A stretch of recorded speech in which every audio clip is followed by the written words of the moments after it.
Well, good evening, everybody. Good evening.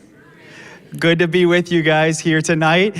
Welcome to you. Welcome to our marriage investment night. I'm really glad that you've taken time out of your schedule to come and to invest in the most important earthly relationship you have. And so I'm really glad that you're here. If you're wondering where my wife is, it's not that she's mad at me, although she might be, I don't know. She is serving in the kids' wing, so good on her for that. She did text in a question you'll see here, I'm sure shortly, but I wanted to just kind of briefly welcome you and let you know that tonight is one of 3 nights that we're going to have where we are starting our year, not just going through the book of Proverbs and trying to get wisdom for our marriages and our life, but also trying to have an opportunity to invest in our marriages. So we have tonight, we have in 2 weeks, we'll have another opportunity for you to come and to learn in a very similar format as what tonight is, but we will have a presentation from a professional Christian counselor who will be coming and sharing. And she's going to be talking about disagreeing well and how to handle conflict. And so tonight will be less focused on that aspect of relationships. And that doesn't mean that we can't text in and we can't have conversations around it, but I just wanted to let you know that's what's coming. And then the third week of the progression is totally different. And that is where on Valentine's Day, we'll be having our date night. And so if you have kids that are birth through 12th grade, you can drop them off here and you can go get yourself a dinner. I'm talking something nice, like not just McDonald's, I'm talking Bill Grace, like something real fancy here in Shiloh, okay? So yeah, we just wanted to make sure you are aware of all the opportunities that are coming up. And tonight's flow is gonna start with Pastor Bob sharing a presentation with us to help us learn and grow.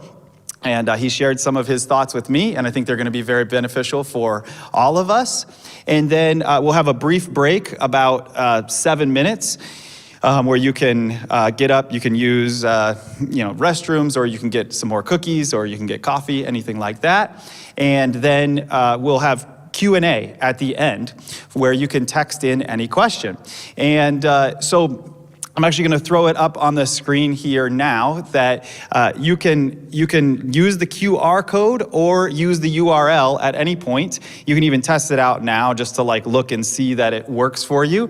And basically it'll allow you to text in any question that you have that you would like Pastor Bob to answer. But it's not just Pastor Bob. We've actually upgraded tonight, last minute. Would you welcome Sue Reeves is also here in the house. Very excited that she is going to be joining us. So you can ask either one of them, both of them, however you want to clarify that.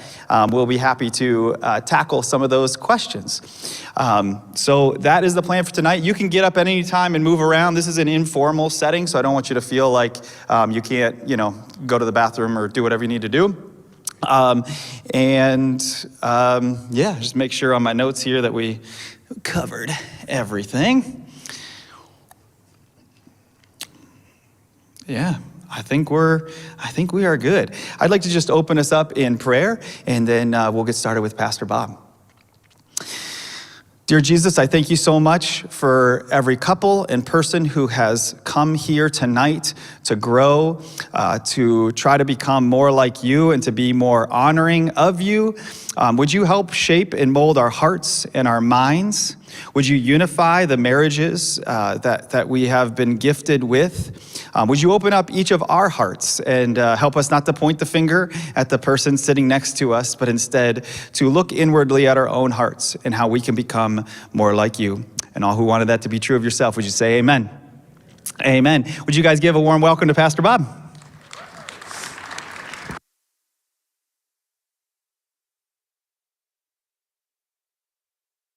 This will not feel very much like Sunday. I hope you're okay with that. And for the Q&A, I'm going to tell you now how I think things should be, and then Sue will come up and tell you how things actually are. We'll see how that goes. First of all, I'm thrilled that you're here. What a remarkable thing to want to invest in your marriage. And there's a couple things I recommend that you don't say to your spouse on the way out tonight. One is, please do not say to them, "I've been trying to tell you this for years." And the other thing is, there's no hope for us. Like, don't do either one of those things. I had breakfast with a guy who was part of our church at the time.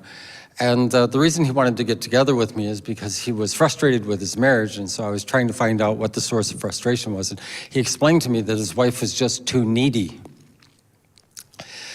And I said, well, can you help me understand what that means? And well, she needed him to be around. She needed his help on things, and she just needed a lot of stuff.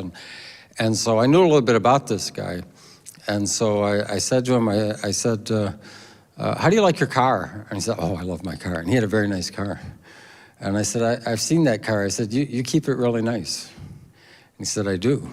And I said, I've been by your house, and the lawn is mowed and trimmed meticulously. There's not a single weed in your lawn, I've noticed. And he was very proud of that. And I said, why aren't you frustrated with your needy car and your needy house?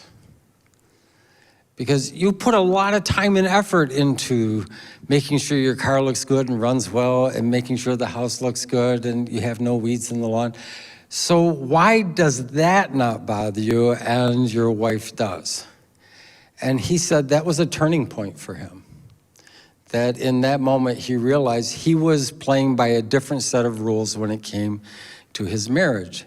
And so what I hope we can talk about tonight are some things that I think will be helpful. And what I can tell you is I won't be able to talk about everything. And the reason we're having Q&A is because I want to make sure if there's something you want a response from, you have an opportunity. And like you heard earlier, that can be texted in, it can be anonymous, so you don't have to worry about assigning your name to anything.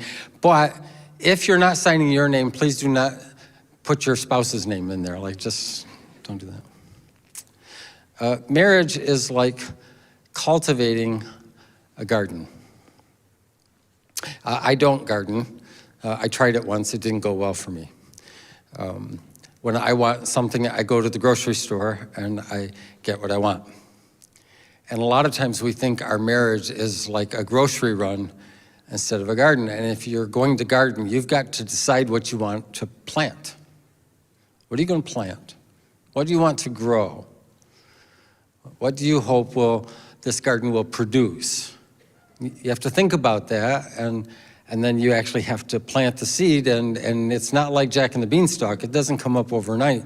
There's a fair amount of attention that's required. And then what needs to be watered? Because when there's a lack of water, plants can suffer from drought, and they can suffer, a region can actually have famine. And without that water, that's important. And so when you think about your marriage, what is it that you want to produce in your marriage, but how are you going to water that so that it doesn't dry up and die? And then what needs to be fertilized? Because fertilization helps with root development, it helps with growth, and it helps with whatever the flower or the fruit is that produces. And if the roots don't run deep, then almost anything can knock it over. Our house is in a wind tunnel. I don't understand why they built our track where it is, but our next door neighbor, their above ground pool was shredded by wind, and it had water in it. I've never seen wind do anything like that. If you drive by our house, our mailbox is like this, because the wind just blows all the time. If something doesn't go deep, it doesn't last long. And so how can you fertilize a marriage so that it goes deep? And then what needs to be pruned? Because pruning is an important part of bearing fruit. There are some things that will take energy that aren't particularly helpful. And the thing is I think all of us are busy, right? We have obligations, we have responsibilities, we have jobs, some of us have children, some of us care for extended family. Like, there's a lot of things to take care of, and then you still have your friends.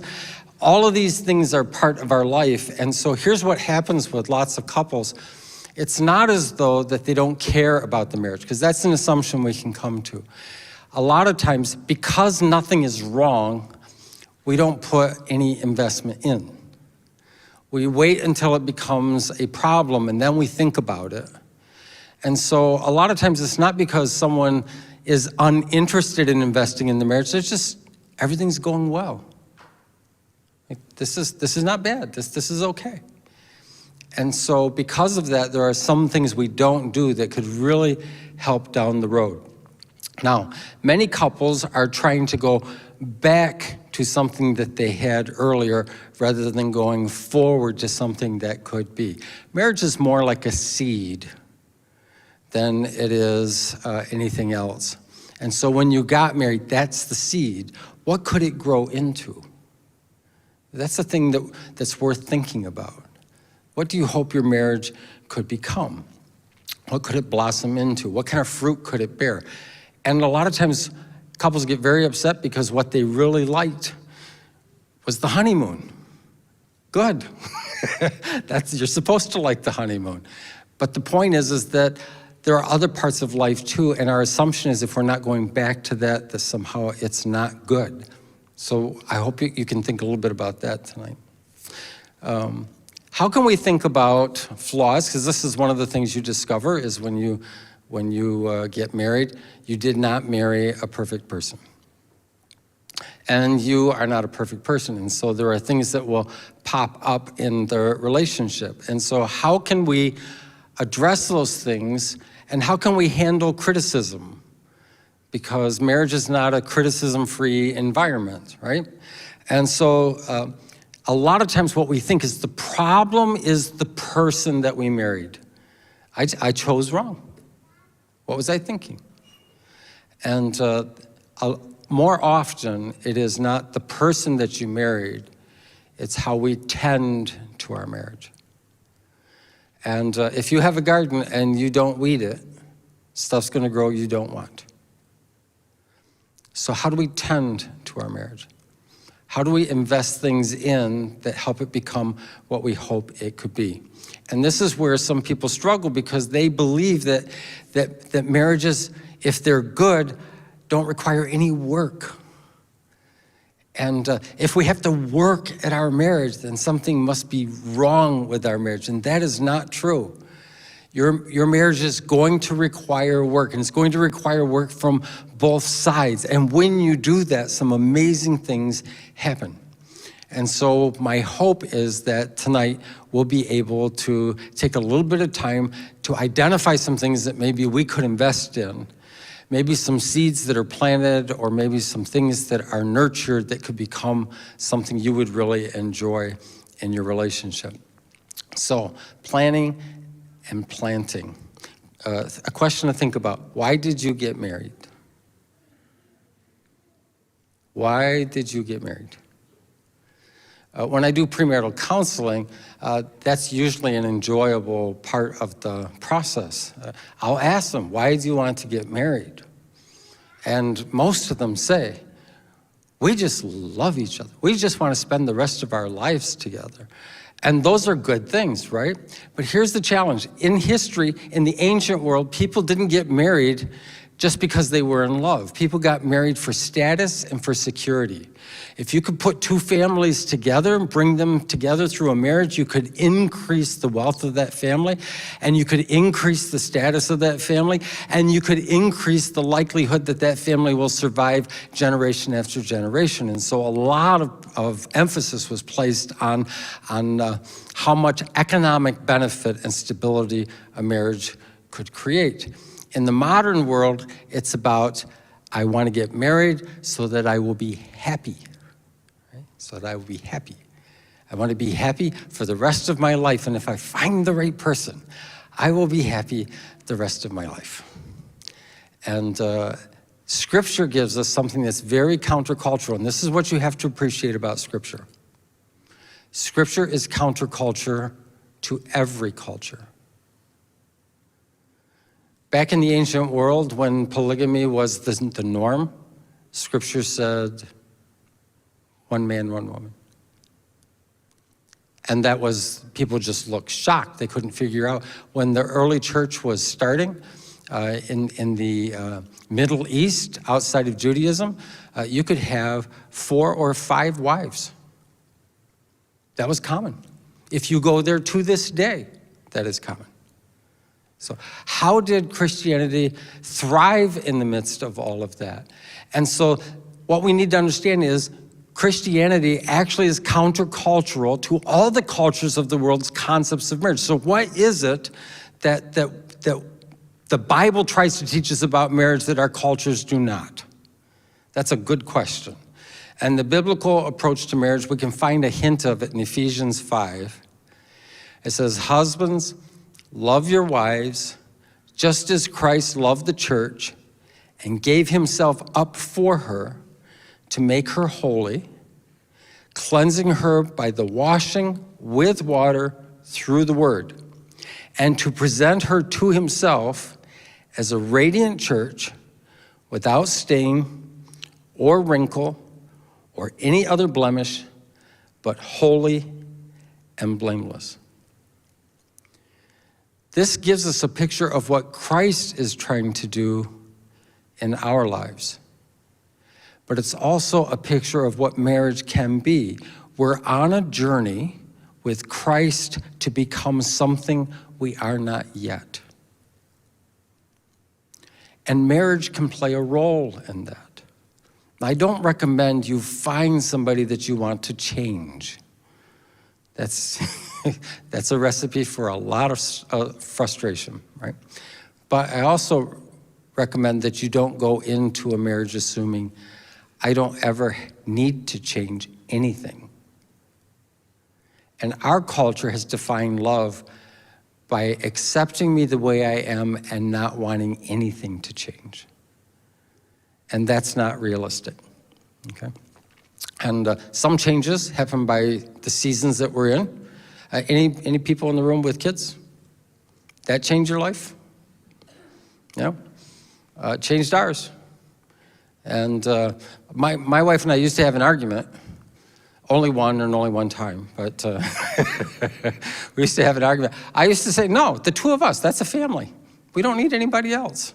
And she said, no, that's a couple. We need a child. And I wasn't so sure about the whole child thing.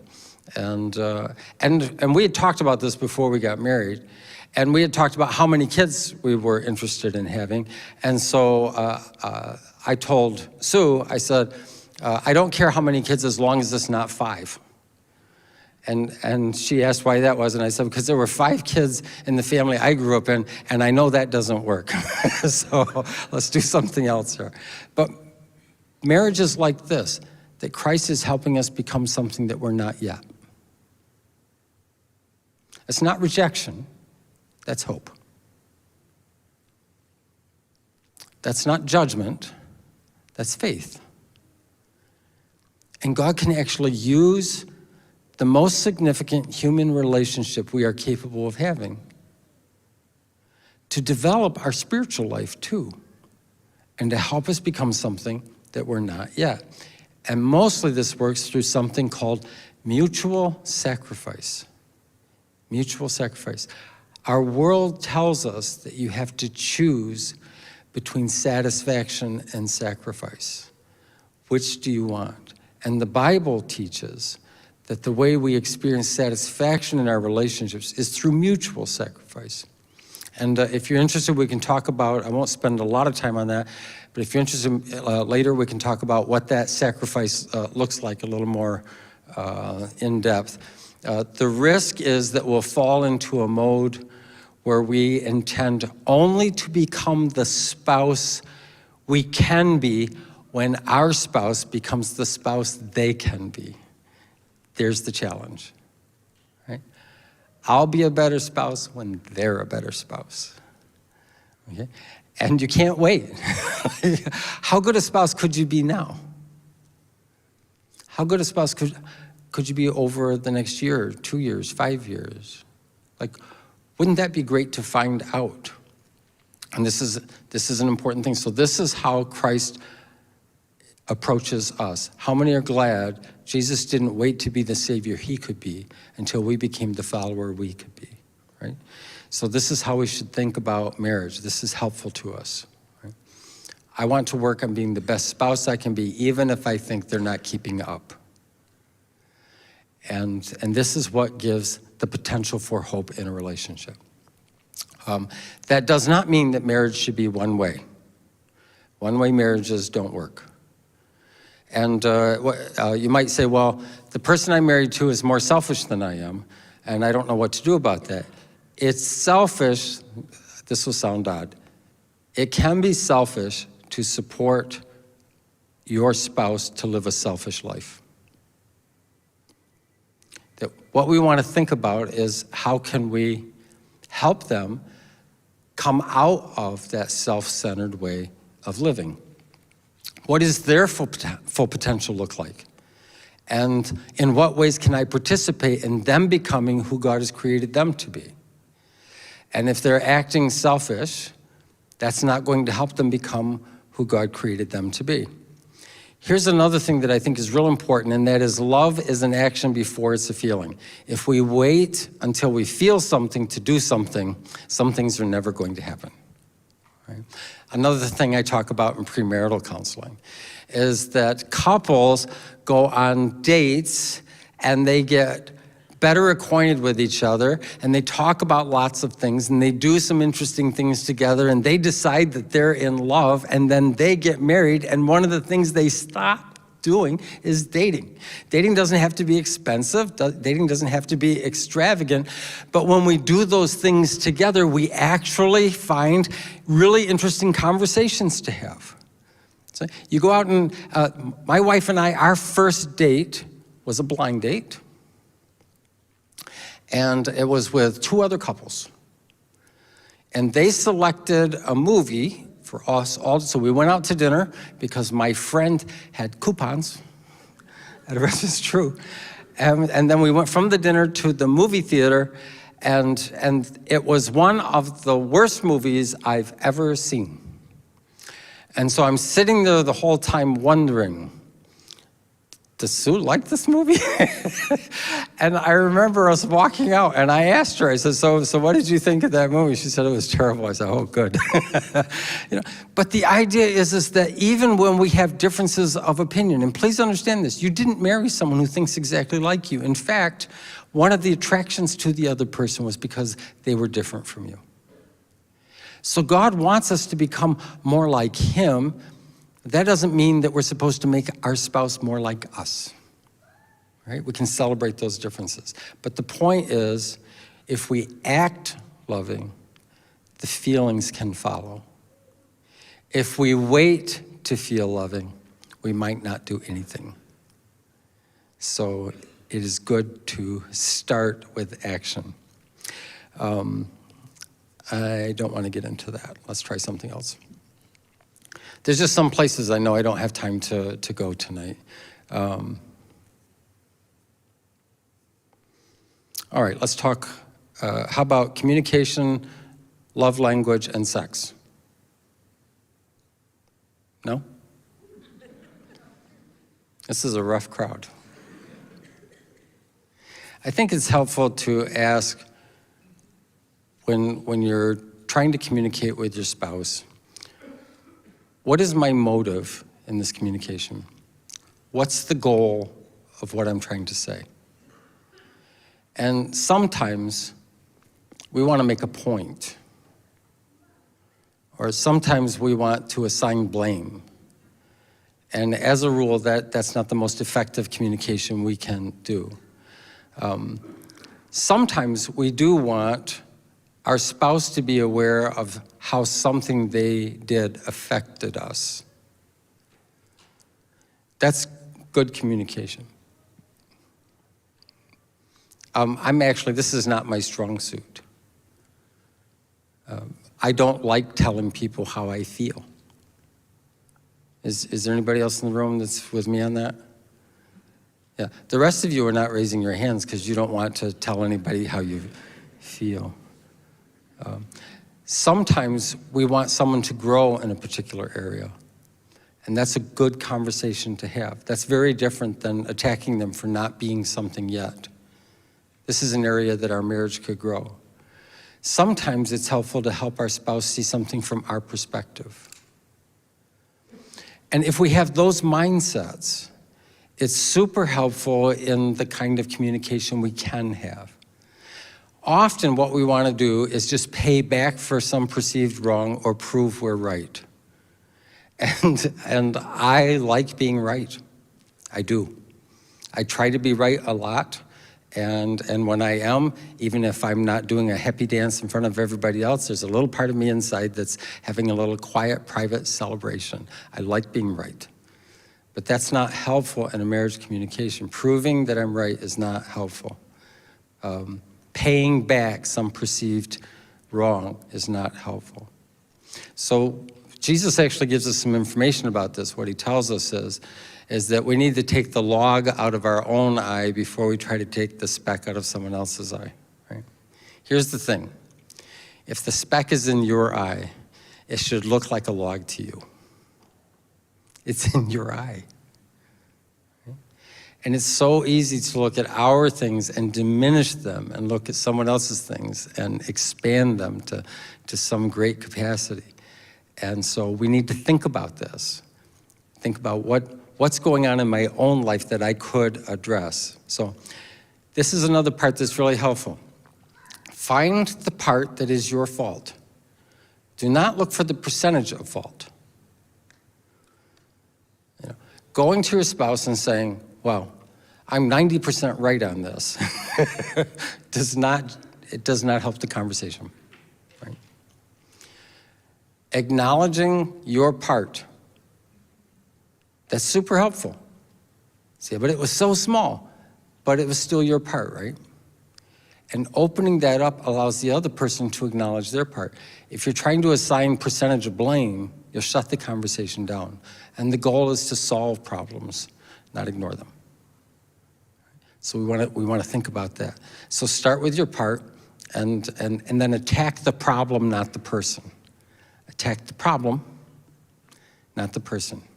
So, well, my spouse is my problem. No, they're not. They're not. Anybody's been through premarital, you've seen me do this. Any marriage that goes after problems like this, anything can destroy that marriage. Any marriage that goes after problems like this, they can overcome almost anything in their marriage. And so often when we're facing a challenge, we see the other person as being responsible for the problem rather than partnering with them to solve the problem. Right? I knew a couple, not making this up, they got a divorce, and they divorced over, you ready? Toilet paper and peanut butter.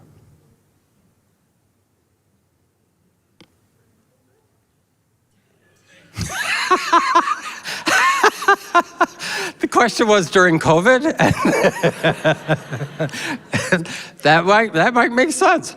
No, it was pre-COVID, and I went into their house and I used their restroom, and I was surprised because there were two kinds of toilet paper in there. And I thought, well, that's really interesting. I wonder if they're just being really hospitable and wanting to make sure that no matter what kind of toilet paper I prefer, they've got some in there. And that's not what was going on. They couldn't agree on the toilet paper, so they both had the toilet paper, and then they would fight over whose toilet paper was actually on the toilet paper dispenser. And then he liked peanut butter, and she thought peanut butter was expensive, and he was eating too much of it, so she would hide it from him. And he'd have to go looking through the house to try to find the peanut butter. Does that seem like something you wouldn't get a divorce over? And yet it happened to them. If you attack the person, they will attack back. If you attack the problem, they will work with you. Okay? Your spouse is not the problem. You have a problem. You have a problem. I think I will just end with this idea, and that is, how do you know what is a problem? Because that's fair, right? I'm sure this has happened to you, it's happened to me. I'll go to Sue, or she'll come to me, and we'll say, we have a problem. And they'll say, what's the problem? And then we'll tell each other what we think the problem is, and then the other person will say, that's not a problem. Right? And you're already starting from different places. So how do you identify a problem? And this is something that I heard from a guy in New York City. It's been super helpful ever since I heard it. And that is, there's where you are, and then there is your expectation. And we all have expectations. We have expectations about where we think we'll be in our life right now or in a year from now, expectations about the dinner that we had earlier tonight, expectations about our kids, expectations about jobs, expectations about where we'll live, all kinds of expectations, right? And if you are here and your expectation is here, that distance between those 2 points is the definition of a problem. And so it's really helpful, a better question to ask than, what's your problem, which very rarely gets a good response. What were you expecting? That's helpful. Because when you move to what someone was expecting, now you can actually take steps to move towards the expectation. And that can take time, but that's okay. If you're making progress, people are okay with that, right? All right. You need a safe environment to deal with criticism. This is another point. It's more important to communicate your love than to communicate your content. Right? I wanted to be an attorney in life. That's because I am good at making a case. And attorneys make more than pastors. And so that's 2 reasons, right? And so I wanted to be an attorney. But if you are communicating your content, but you're not communicating your love for the other person, then you're communicating something else. And so it's really important, especially when we're dealing with delicate or frustrating or awkward situations, that we keep reminding the other person, I want to deal with this issue. I think it's important for us, but this does not mean I do not love you. And reinforce that love. Because as long as you know you love each other, you can face anything.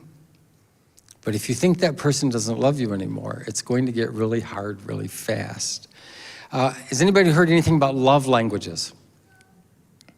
A couple people? You're a tough group tonight. So there's a book out that talks about love languages. One love language is affirmation, telling someone that they've done something well. So they make a real good dinner. I'm not particular. I'm not good at the you made a good dinner thing. Am I? No, I'm not. Well, there's a couple things you've made. Yeah. There's that whole pork chop thing. That was spectacular. I did tell her that I could eat that every night for the rest of my life and never get tired of it. Yeah. But as a rule, now we have a friend that will come over and he will just rave about everything. I mean, you can take green beans out of the can and warm them up. Ow, these are the best green beans. He just goes crazy and he drives me nuts. So affirmation, service, doing something for someone, you know? Helping to pick up. This is another thing. You're learning a lot about me tonight. My powers of oblivion are incredible. There's just things I don't notice.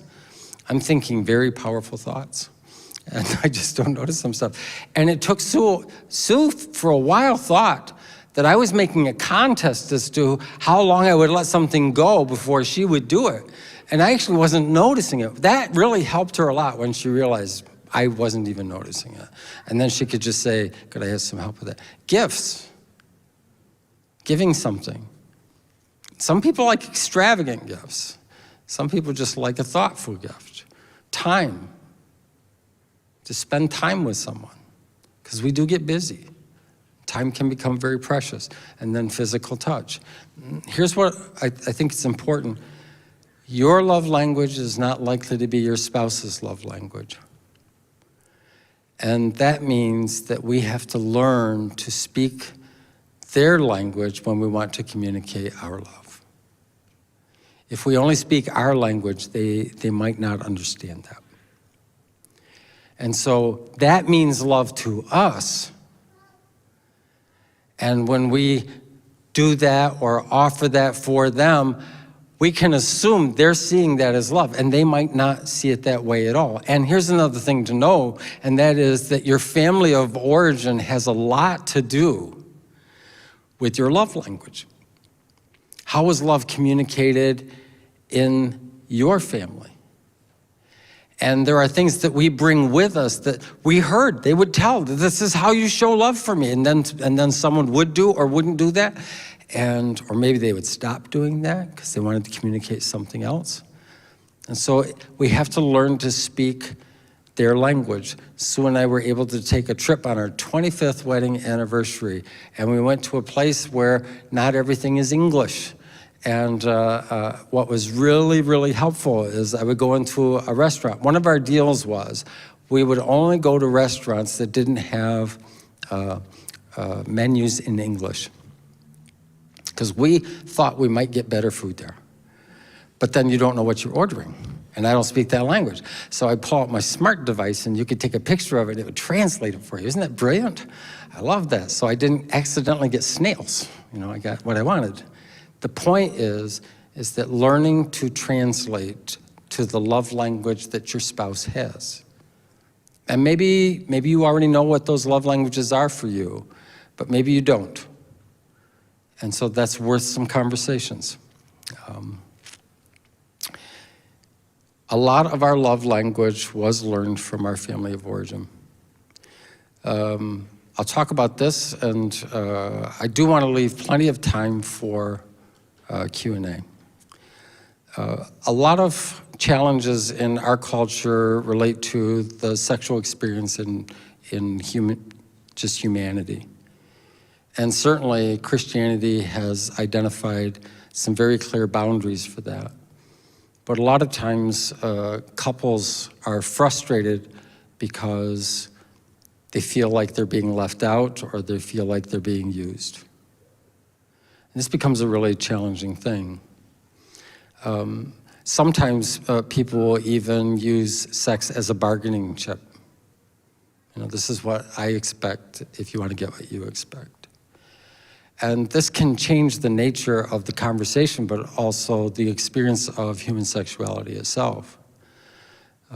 What is helpful is when you enjoy, when your pleasure is giving pleasure. That's a really good thing. Because if our only pleasure is what we experience as pleasure, you may be exhausted. You might not be in the best of moods. You might be struggling with a number of issues in your life, and there are many. And here's the thing we need to know about all the issues in our life. The most sensitive area in your relationship is the bed. It's your sexual intimacy. And so anything that is not going well somewhere else will tend to show up there. And so there are things that all of a sudden we feel like there's some kind of distance, there's some kind of disconnect, there's some kind of frustration, we don't understand it, and we tend not to have good conversations about it. So what are we supposed to do? This is another thing about sexuality in a marriage, sexual intimacy in a marriage, and that is that some people, and this often pertains to men, don't need much of a context to have a good sexual experience. They can go from 0 to 60 in whatever the fastest car goes, right? And then there are someone else in the marriage, and these aren't universal rules, but there are generalizations for reasons, and often the woman in the marriage would like a nice romantic evening. And so for one person, context is not required. For the other person, context is required. So how can you actually work that out? And it requires communication. And what is helpful for us to know is these things are delicate conversations, and sometimes we feel embarrassed or awkward to have them. And this is what's so weird about it to us, is that we feel awkward about it with the person that we know the best and they know us the best. It's almost like people can talk about those things better before they get married than after they get married. So sex can be a very delicate topic, and for a lot of reasons. Sometimes people will have guilt over some things in their past. Sometimes they're just afraid to have kids. That really gets to them. Sometimes there's relational challenges that they start coming to the surface, and as they do, it starts creating distance. So this is one thing I will tell you. If you need to talk to a counselor, talk to a counselor. Like, that's one of the healthiest things you can do. And the beautiful thing about talking to a counselor is that is a private conversation. They're not going to call your spouse up and tell your spouse what you said. And then sometimes a couple can actually see a counselor together so that they can find a new pattern of communication that helps the marriage get stronger and healthier overall. Also, one of the things that can really affect sexual intimacy is pornography. And it's very common in our culture. For much of our culture, it has been primarily a male issue, but what I can tell you now is the fastest growing demographic of involvement in pornography is actually among females. And so they're gonna catch up. And the challenge about pornography is just simply this. It is a way to experience a level of satisfaction without a real person. And the challenge with that is there's no real life with them. It's easier, but it's not better. And then once that is disclosed or discovered, it often creates a lot of self-doubt in the other person. And so there's also ministries, and in fact, we have had support groups for this in our church. This is an area that you can get some support and deal with in your life so that it doesn't keep having a negative impact on your marriage relationship.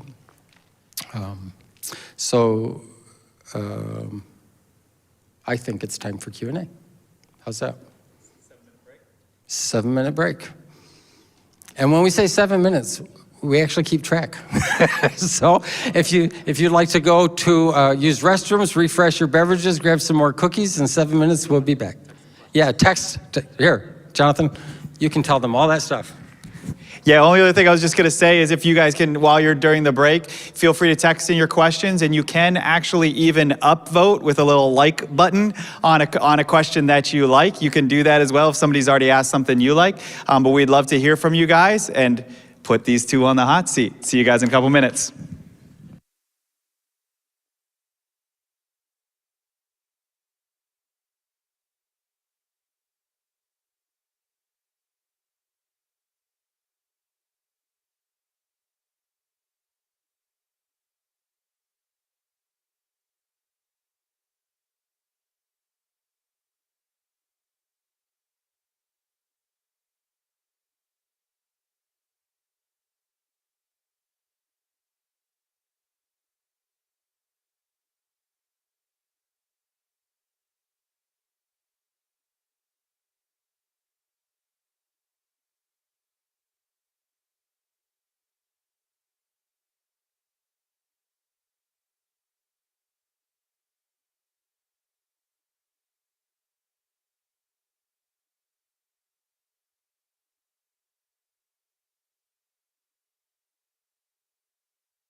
All right, guys.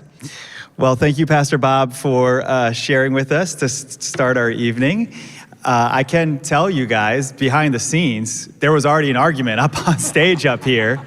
I said one of the most popular questions is, what was the movie you went to go see? Yeah. So what'd you say? I can't remember the name of the movie. It was a skiing movie. That's as much as I remember about it. Yeah, and I But- said it was like 1981, so nobody's going to know it anyways. But we were married in 1986, and we only dated 2.5 years, so it can't be 81. So, yeah, it was. But then they went back and forth. They went back and forth for a while. I was like, well, I guess we'll talk about conflict too. All right, so we don't know the name of the movie. Can you guys, the number one question was, does Jonathan take steroids, or is that all natural? You're a pharmacist, so maybe you have a take on this. I can assure you, Nathan, Jonathan. That's your son. I'm not. Yeah, I know. Believe it or not. Okay, more serious questions here. What's the difference between wanting your spouse to grow and trying to make them change? It's a good one. It is. That's a very good question. All right. The first thing I would say is it can be the same thing. But I think the question to sort it out, whether it's just you wanting them to change, is why you want that. If it's just to make my life easier, then I think another series of questions would be worth asking, or a different kind of conversation. Do you want this person to become the best that they can be, or do you want them to become the easiest person to live with? And if it's the second, there is a kind of selfish component to that, right? And so it's worth doing some reflection into that. But it is possible that what you want to see change is also growth in them. That's not outside the realm of possibility. And the growth is always with the end point of growing together. So you want to grow together as a couple, and helping each other in that growth area. Yeah, because I feel like part of it too is even trying to analyze your own motive. Is this for my own self-serving purpose? Like, this is why I want you to grow and change because this will make my life easier, better? Or what's the thing under the thing there? I think is really key when you're trying to figure out, am I trying to get them to grow for me and what I want, or for them and what's going to make them the best person too? There are aspects of my personality that are a little anal. You're learning a lot about me tonight. So we had a kitchen that had a three-way switch, right? And so I really like it when I come in and up is on. And Sue just doesn't care whether up is on or not. Sue. And so very, very early in our marriage, I lovingly recommended that up being on was a good way to go. And she just told me that's not going to happen. And so I made an adjustment. So when you meet somebody, there's things about them that are interesting to you. Yeah. Or that you decide this is something you could come alongside for the rest of your life. And my husband is a very intense person. He's very intense and he's very specific, and there's ways that work and there's things that don't work. And I found that secure. I thought that was interesting. I knew that would bring us some adventures in life. But over the course of 1 and 2 and 3 decades, that sometimes the light switch thing, is a part of that intensity that I loved in the first place. And so just because the thing about them that you loved that is now becoming maybe a little irritating, what you have to, my thought was, if I was that intense all the time, that would exhaust me. Maybe he's exhausted and he just doesn't know how to step away from that.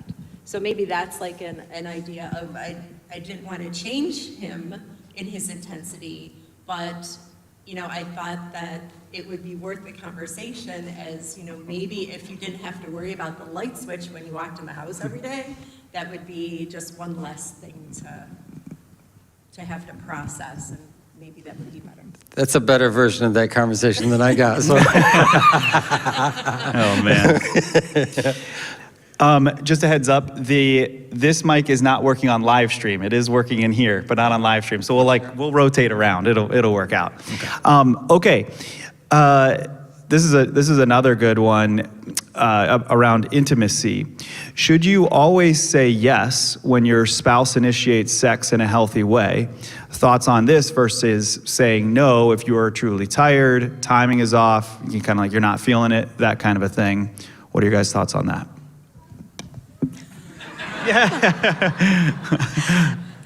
I think that in an individual situation, a quick communication about that moment is like if you're communicating well outside of that, then you're going to communicate well when sex is happening or wanting to be happen. And so in the instant, there can be quick communication about that, and then an understanding has come to. If there is a trend, then that's a conversation that needs to be set up and happen outside of that time. Yeah, I agree. Yeah, that's it. All right, perfect. What would you say if you're the spouse and you're feeling like the other spouse is just continually saying no, it's leading to disappointment? You know, what are your guys' advice on that situation? Yeah, so I've never met two people who have the exact same libido. There's always someone who wants more and always someone who wants less. My Siri just said, I don't know how to respond to that. There is some things Siri still doesn't know. She's such a coward. So I think the challenge always is when someone is saying no, how the other person is interpreting that. It often feels like rejection or something like that.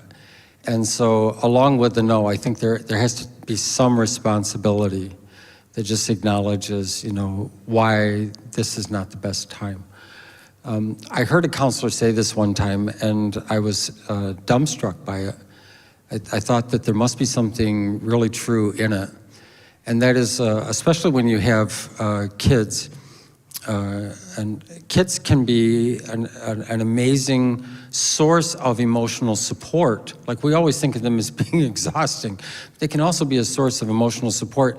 And I was listening to a counseling session, and the spouse said, I just don't, at the end of the day, I just don't have anything else to give.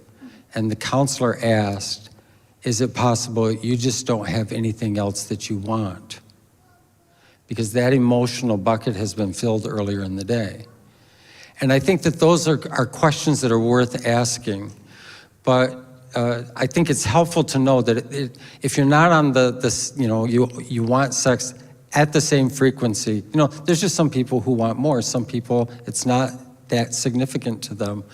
But that is a conversation.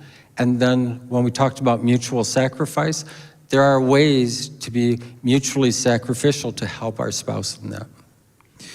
Now, what if you're the spouse who's in a spot where you're not feeling it, you're not really wanting it, and then it like leads to guilt of like, oh, I'm not providing for my spouse in this kind of a way, but you don't want to be fake, you know, that kind of a thing. You know, what might you say to that person that's kind of struggling internally with, I don't really want to have sex with my spouse for whatever reason, whether good or bad. If they're there, what would you say to somebody who's in that spot?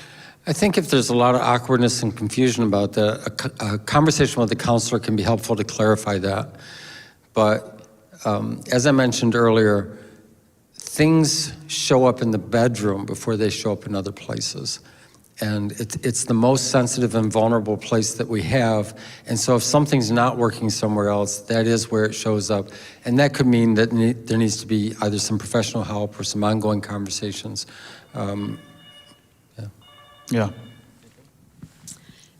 I think it's helpful for both people, but for the person who's maybe feeling more resistant or put upon or just not desiring this, is to have, and a counselor is always very helpful, but to have a better understanding of where that comes from.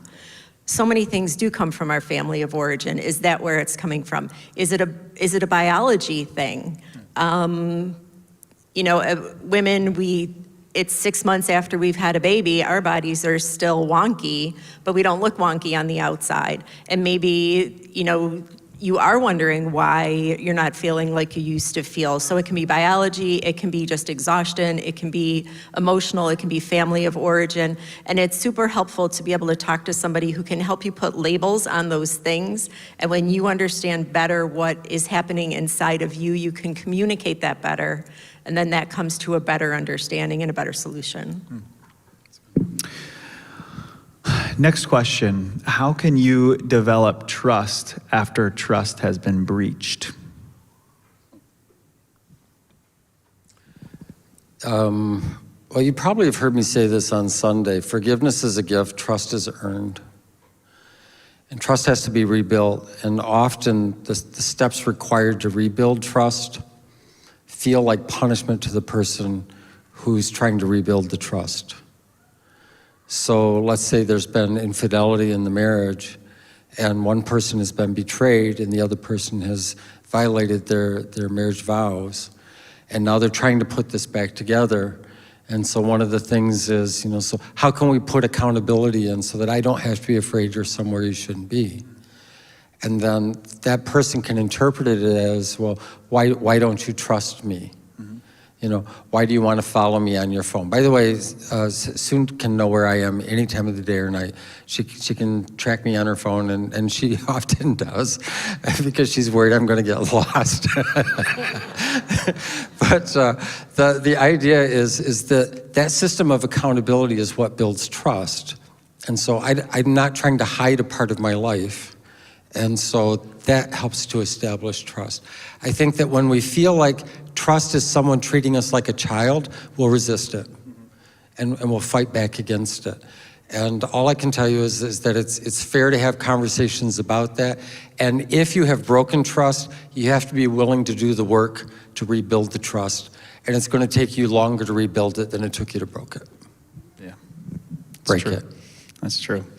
Yeah, I was even thinking about this like on a very practical thing, like you brought up the phone thing, that I feel like one of the ways that I'm able to keep trust in my relationship with Sarah is like open access to my phone and any apps within it, you know? Right. So any place there could be any kind of messaging or social media, email, and even like knowing where I would be and things of that nature.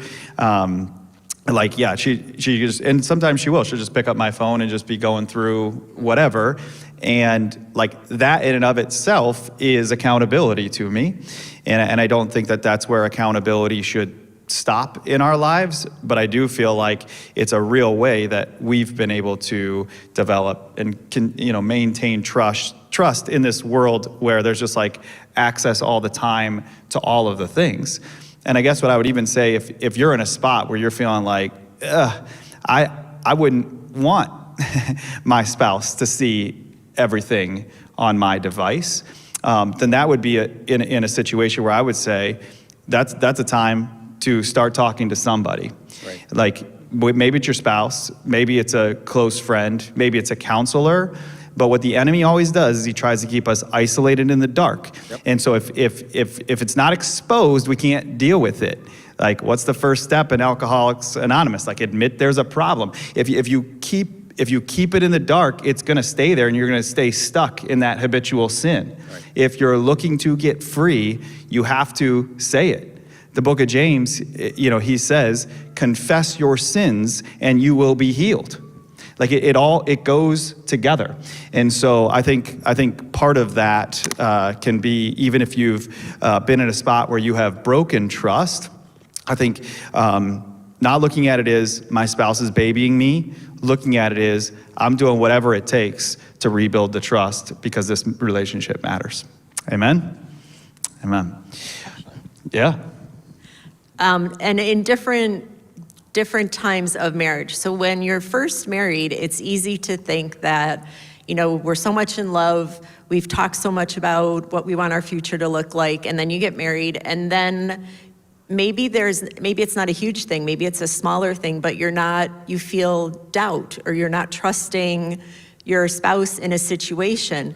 And then the thought can come into your head, well, does that mean I really love them, or was this a mistake? Or then you start having doubts. And so when we've been married 37 years. I did the math before I got up here because I never remember.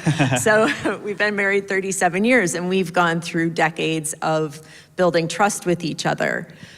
But in the beginning, I think we need not to assume that we're gonna 100% trust the person all the time, or we're gonna 100% feel bubbly in love with them all the time, or so many things you have to bump up against and realize that it doesn't mean that you made a mistake, it doesn't mean you don't love them, it doesn't mean you don't trust them, but it is a learning thing. And as time goes on, that is one of the beautiful things of being in a relationship with someone for a long time, is the time has gone on and you are able to sit comfortably in a lot of things, which leaves you open to be able to spend a lot of energy learning about and adventuring in other areas.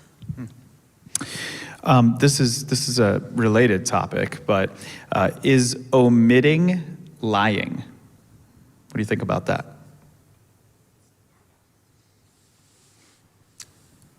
It certainly can be. I guess it would depend. Is the attempt to deceive? Mm-hmm. Is that the intention? I think that's an important component of it. It would not be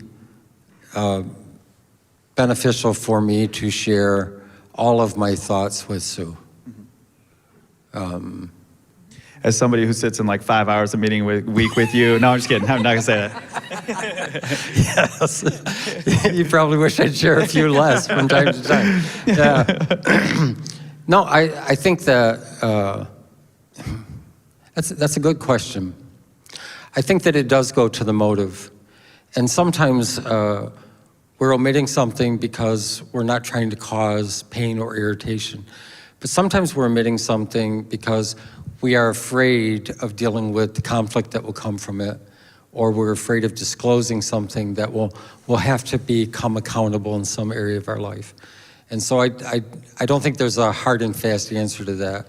I think it's worth asking yourself, why am I not disclosing this? That's a good question. Right.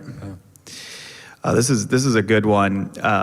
I felt this one. How does one guard from drift due to busy lives? Seems we might put other things on our schedule first, leaving little margin for each other. What works well? What advice do you have? I probably shouldn't say anything about this because my tendency is to overwork and fill my life up too much. I have a real hard time saying no. And so that's been difficult for me. My solution has been to trust Sue to tell me when I need to throttle back and include more family time. And when she does that, I don't think she has an ulterior motive. I don't think she's trying to control my life. I think she's trying to make sure that our marriage and when we were doing the parenting thing, that was healthier. So I don't know if you have. Oh, so much. I have so much to say. What time is it? Get comfortable, Pastor Bob. So yes, in our life, I run the schedule. And I always have, and it has manifested in many different ways. When the kids were home, it was the huge calendar on the door. Everybody had a different color. We both have our calendars synced on our phone. We've done that forever. For a while, we would have Monday morning breakfast, and Monday morning breakfast was when we sat down and we went over the week and who's gonna be where and who's gonna pick up who. And so the assumption needs to be that busyness is going to invade in your relationship. Yeah. It just is. Don't be surprised, it's gonna happen. And so always be on the lookout for it. And then the solutions for it change depending on what stage of life you're in. So when we were first married and we didn't have any kids, I remember one time, I don't remember if I showed up at work or you came home and I said, pack an overnight bag, we're going. and I had planned a little getaway for us, and we and we, took off and did that. We were able to do that because we didn't have the kids. And so it has to look like different things. There was a season when he was super busy, and I would make an appointment. I would call the church and I would make an appointment to come in and see him during the day. And that was my time with him. It was a little snarky, but it was, it was a way to do that. So, and then, yes, I would plan the vacations and I would say, this is what we need to do. This is when we need to be gone. Understanding with him that when he doesn't do what do you call it when you vacation at home? He doesn't do that. Staycation. Yeah, he doesn't. Staycations don't work. So Bob needs to get away. He needs to look at an ocean. He needs to stick his feet in the sand. He needs to be, just away. He needs to leave his phone at the hotel. And so and that's okay with me, made for nice vacations, but it was understanding that, I can take a week off and stay at home and do a few projects and ignore what's happening, and he's unable to do that. So, and our understanding from the beginning was that was going to kind of be what this was going to look like.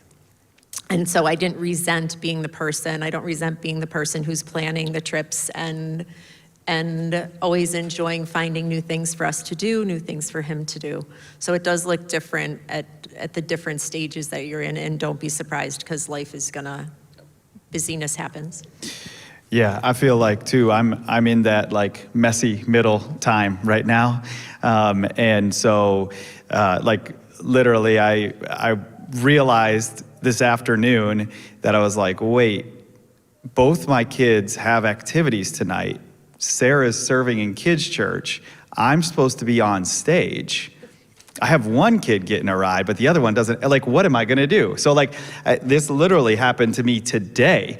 And so I live streamed this event as I drove to a dance studio, picked up my daughter and drove back, and she's now in kids' church. But I do feel like one of the things that's been helpful for us as we're in the midst of like sports and church and all the things is to really say, what is our vision for our marriage, and what do we value most, and how do we make sure that our calendar is reflecting that? Because it's just too easy for too many other opportunities for the kids or even for us to creep in, and then it's like, oh man, like it feels like we're roommates and we're ships passing in the night, and that kind of a thing, both working full time, like the whole thing. So one of the things that we even just implemented this calendar year, starting in September, was just like a weekly date night. We were on a bi-weekly, and we would actually like organize a babysitter and do that. And then we kept getting frustrated because babysitters fall through, or this schedule gets changed and all this. And so I was like, man, this is really actually ended up being once a month. And you've probably been there if you got the kids and this sort of thing. And then it was almost feeling like, is it even worth it to try to get a babysitter, which I do think it is. But what we decided is that given the kids' schedules and calendars, we said, hey, every Tuesday night, there's not a thing. And so we are going to X that out. We're not going to have anybody over. We're not going to do anything extra. We're going to send the kids up to bed early, and we are going to do the stay at home date night, but we're going to do it every single week. And it's as immovable as soccer practice is. If my son has a game, I get him there. If I've got a date with my wife, I got to show up. I got to be there. It's the same thing. And so having both that mindset of what's my vision? I want a healthy, strong marriage, which means I need to spend intentional time, and then making my calendar reflect that has been super helpful. And what that has actually meant is that my son wants to sign up right now for another sport, and we told him no. And maybe I'm depriving him or something. I don't know. He'll get counseling here someday, I'm sure, if he put it on the list here. But but I'm no. I actually think it's good for him to have some home time and just go in your room and try to entertain yourself for an hour without any screens. Like, you can do this, son. I believe in you. But also, like, this is what's going to create the most healthy family rhythm. So that's what we're going through right now with the busy lives. This is a spin-off of that same question. We both tend to put the children first as our highest priority, but I think this can build resentment as individual needs are ignored. How do you balance this whole tension here? Yeah, that's a good question too. I would say that in our experience, our kids had seasons when they favored one parent over the other. As a parent, you can never say you favor a child, but the children will tell you who they favor pretty easily. So, like, we had to work through that. Say the question again, because I don't want to drift. We both tend to put the Kids children first as our highest priority, but it can build resentment over time as our individual needs are ignored. Yeah, I think you have to have the conversation about what needs are being ignored, but I can tell you that the greatest gift you can give your children is a healthy marriage. True. Because they're going to go, and a lot of their patterns that they employ in developing relationships are things that they learn at home. And if you prioritize each other, that's going to be something that they can bring to their relationships. And that's a gift that you can give them. And then the way I've thought about it is I'm married to Sue for the rest of my life. And the kids are, they've left home. And I would just look at them and think to myself, you're going to leave me, and she's not, so I'm going with her. That's how that. Yeah. I remember growing up and understanding that my parents were a team, and I was their child, and they loved me, and I was their family, but I wasn't part of that team. And I remember just talking about that as the kids came and were young, is that I don't know, I guess I wasn't worried about them feeling less than, because we love them dearly and they're our family, but Dad and I are always the team. Mm-hmm. And we're gonna be the team together forever. So it was just something that we communicated to them in a loving way. That's great. One of the things that you brought up, Pastor Bob, was pornography, and thank you for opening up that conversation as well. How should you handle active pornography use from your spouse in a marriage? Who keeps them accountable, and how do you have trust in them again? Yeah, well, part of it is just the unbelievable accessibility and all the ways that can be hidden. And so there are reasons why a person is attracted to and possibly addicted to pornography. And the longer you wait to deal with that, you're causing more pain for yourself and for the people that you love. And so you have to be willing to have the hard conversations and do the hard work. And that comes with an acknowledgement of when failure occurs. So it's super hard, because it's so accessible and it's so private, but it can do so much damage. I think that the wife I won't say it that way. I don't think that the wife should be expected to be the accountable person for her spouse if he's the one who's addicted to pornography, or vice versa. That you have to bring someone in from outside to help create that line of accountability, because it is super hard. You're already trying to rebuild trust and restore a relationship that's been damaged, and maybe you feel somewhat insecure because they're seeing someone that maybe you think they look better or something like that. It's just, that brings so much to the soup. You just don't want to do that. So bring someone else in to be the accountability partner, and then be ruthlessly honest. And that's challenging, it's difficult, but if you pretend with your accountability partner, you can't get better. So I'm so glad that the next event will be a Christian counselor who specializes in family, relationship, and children.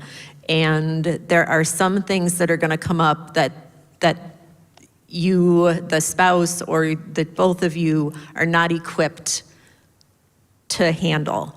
And pornography is absolutely one of those things. Both people need to have someone that they can talk to that's a safe place, who is skilled and knows how to walk a couple through this.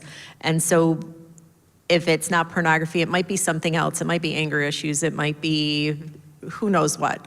But there are times when a counselor is needed, and that frees up the two people to be spouses to each other and not have to have all the answers all the time. Just the only other thing that I would add to that I don't mean to intend by what I said that if a spouse sees that their spouse has failed in that area, they shouldn't bring it up. I just think that, like, absolutely you should do that.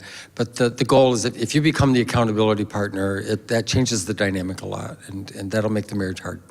Yeah, because now the spouse is like, are they the accountability partner? And it's so intertwined with intimacy, and like it can get really messy and really challenging. Now, what about if, so in that situation, so say one spouse who's struggling with pornography, they go and they get accountability with somebody else. What does the role look like then for communication back to the spouse? Or would you say like that's where we really need to get a professional involved, because like it might be different on different situations? Like, yeah, what are your thoughts on that? I think there's a lot of uniqueness to how a couple handles that. You know, part of the accountability can be, you know, maybe that accountability partner gives some feedback to the spouse. Maybe there's an arrangement with a counselor. Like, those are things that you can sort out. What you don't want to create is a dynamic where this person can be involved in pornography, their accountability partner is aware, it's their private secret, and that continues to grow as a dominant influence in his or her life. We really want to break those patterns. And I think what you said earlier about bringing things out to the light, that's where healing takes place. Everything we hide hurts us. Mm-hmm. It's just true. Yeah. Let's bring up the old submission, you know? As if sex and pornography wasn't juicy enough here, okay? How, as a wife, should you submit to your husband while still feeling like you have equal decision-making and equal room for opinions? Yeah, so the first thing I would say... Probably letting him answer first. She is. She is. Do you want to go first? Because that might help. Oh, look at this, mutual submission. Wow, that's great. Christ redefined submission. And the way the world uses that term, they mean subjugation. Someone's ordering someone else around. And that's not how Jesus lived out submission. And Christ redefined headship. He only used his authority to benefit someone else at his expense. Mm-hmm. And when we get away from Christ's model on that, everything falls apart. And so we have an understanding of how that works in our lives. We have lots of conversations. Both of us are verbal, so we talk. And in the overwhelming majority of times, we're able to find a solution that we can both agree to. I don't think it's my job to come in and say to Sue, this is how it's going to be. Now, if there is something that we cannot agree on and a decision is required, the way that works for us is I get a second vote. And I know I just made a lot of enemies, and a lot of friends all at the same time. What I will tell you is, if I'm making that vote for my own personal benefit, then I'm following a model of headship that is not biblical and not Christ-like. Right. And so I don't think there have been 2 or 3 times in our entire marriage where I've played that card. And when I did, she trusted me because she saw all the examples of the times when, if we couldn't come to an agreement, I was willing to lay down my side of that because I thought it would benefit her. Mm-hmm. So Mm-hmm. No, everything he said is absolutely correct. I trust the man. I just trust him. I trust him with my children. I trust him with my future. I trust him with my life. I trust him. And so that doesn't mean that I don't have an opinion. That doesn't mean that I don't, She has opinions. I have opinions. I state my case. I have lots of, reasons why. But when it comes right down to it, he gets the final say. Mm-hmm. And it's okay. And it's because we've communicated about what our vision is for our family and what our vision is for our lives.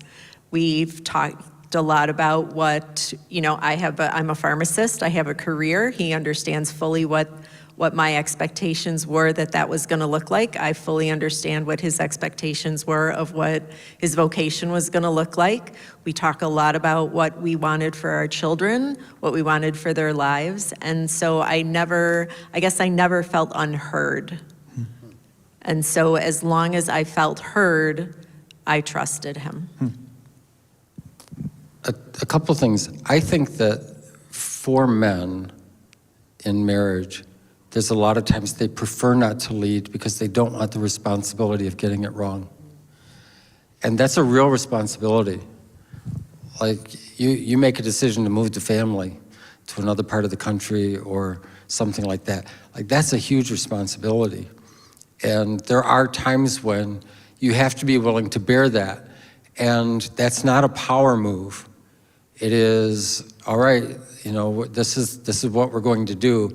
And however it goes, like that's on me now. And I think that for lots of men, that's a terrifying thing. And I think sometimes for men, we put decision-making for some things on our wives, not that there shouldn't be conversation, because there should be, but we put those things on our wives because we don't want the responsibility. And that's also a violation of the model of headship that Jesus teaches. I don't think our problem is when we follow a biblical example. I think our problem is when we take the cultural concepts of those terms and try to apply them for our own personal benefit. The only other thing that I would say real quick is that I actually play an imagination game in my head where there's something that I think it should be this way and she would like it this way. So Sue loves to go to the mountains for vacation. I like to go to the beach.